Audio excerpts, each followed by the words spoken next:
मनुष्य के पास में अरबों खरबों धन हो जाए, लेकिन यदि भक्ति नहीं है तो उसका धन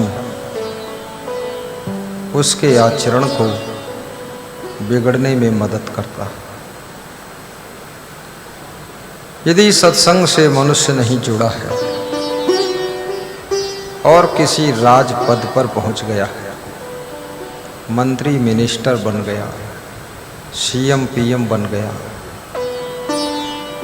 तो उसके जीवन में मांसाहार, दारू, शराब सब प्रवेश कर जाता है। क्योंकि धन और राज्य, इसको भी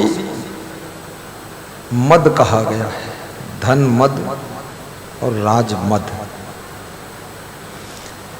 राजपद पाने के बाद नशा चढ़ता है।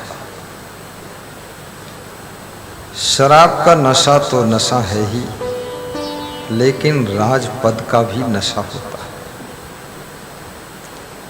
इसलिए कहते हैं कि राजमद और यौवन मद, जवानी का भी नशा होता है। नशा कोई भी हो, नशा हमेशा दुर्दशा करता है। जवानी आना चाहिए, लेकिन जवानी का नशा नहीं आना चाहिए। राजपद पर पहुंचो, लेकिन राजपद का मद नहीं चढ़ना चाहिए, नशा नहीं चढ़ना चाहिए। धन प्राप्त करो, लेकिन धन का मद नहीं होना चाहिए। जब धन का नशा चढ़ता है तो मनुष्य धन के नशा में कभी कभी बोलता है कि इनका हम कत्ल कर देंगे, मर्डर कर देंगे, और 1 एकड़ गन्ना इनके लिए हम बेच देंगे। ये धन मद है। राजमद, लोग झगड़ा करते हैं तो कहते हैं कि हमारे चाचा मंत्री हैं, तुमको देख लेंगे। ये राजमद, किसी राज्य के बड़े पद पर कोई एक व्यक्ति पहुंचता है, परंतु उससे जुड़े हुए जितने सैकड़ों लोग हैं, नशा उनके ऊपर भी चढ़ जाता है। बहुत दूर तक राजमद का नशा प्रभाव दिखाता है। तो साहब कहते हैं, राजमद और धनमद, यौवन मद, ये सब नशा को कंट्रोल करने वाली भक्ति है। मिनिस्टर स्वतंत्र देव सिंह, दयाशंकर सिंह अपना आश्रम में आए थे,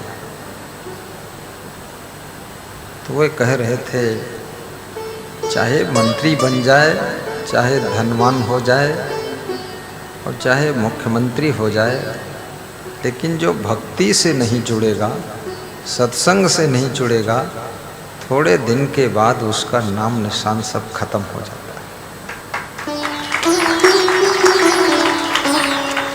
वो स्वयं मंत्री हैं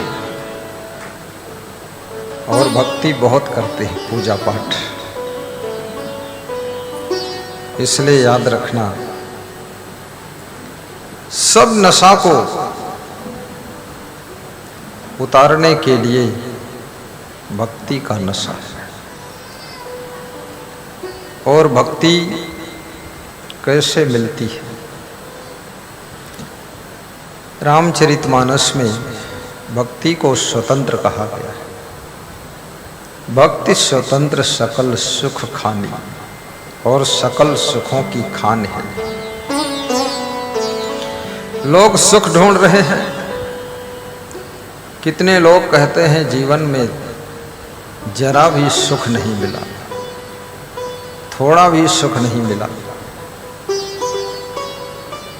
शुरू से दुख ही दुख हम भोग रहे हैं। अब ये दुख कब खत्म होगा और सुख कब मिलेगा, वो सुख ढूंढ रहे हैं। लेकिन रामचरितमानस कहती है कि भक्ति स्वतंत्र सकल सुख खानी। भक्ति स्वतंत्र भी है और सकल सुखों की खानी भी है। सकल सुखों की खानी। अब इसमें सकल सुख है और सुख की खान है, फिर भी लोग भक्ति की तरफ कम दौड़ते हैं, भोगों की तरफ ज़्यादा दौड़ते हैं। और जब बुढ़ापा आ जाता है, शरीर पूरा जर्जर हो गया, टूट गया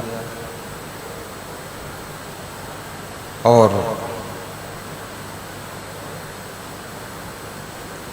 मन भी कमज़ोर होने लगा और सुख नहीं मिला, दुनिया में भटक कर देख लिया, तब लास्ट में बुढ़ापे में कोई गुरु ढूंढते हैं लोग और दूसरों से पूछते हैं कि भाई साहब कोई गुरु ठीक ठाक हो तो बता दो।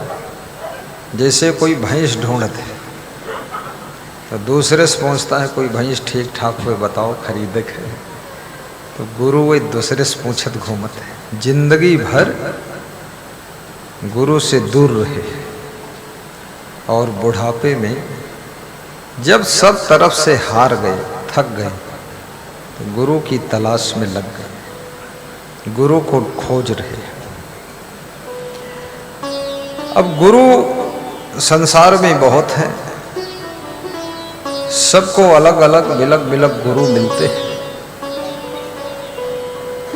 किसी को ठीक ठाक गुरु मिल जाता है और किसी के दुर्भाग्य से तो बहुत गड़बड़ गुरु भी मिल जाता है।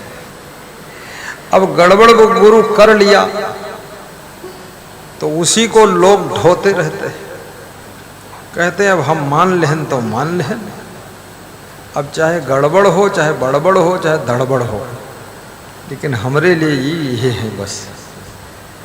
अरे धोखे से गाय के बदले गधी खरीद लाओ, लेकिन जब पता चल जाए तो कम से कम तब तो गधी के साथ छोड़ो, लाते खा बंद करो। लेकिन कहा थे अब हम लयान है, गाय मानिक लायन है, भले गधी हो लेकिन हम ही का गाय मानी, और चाहे जितनी लाते मारे सब हम खा लेंगे। तब वही गधी की लाते खाते रहते। सब जानते हैं कि ये गुरु ठीक नहीं है, भ्रष्ट है, फिर भी इसको ढो रहे, इसके चक्कर में पड़े हुए। लेकिन अच्छे गुरु का मिलना जैसे कठिन है कलयुग में। संतोष कुमार पोरवाल महमूदाबाद अवध के प्रचार प्रसार की शुरुआत हमारे साथ में होर्डिंग पोस्टर की उन्होंने किया था। तो उन्होंने एक कोटेशन लिखकर लाए थे, कलयुग में सच्चे गुरु का मिलना भगवान के मिलने से कम नहीं, ऐसा लिखा। ऐसा उन्होंने लिख करके छपा करके और हमारे आश्रम में लगाया था। आज उनका शरीर नहीं है, लेकिन बहुत प्रचारक भक्त थे।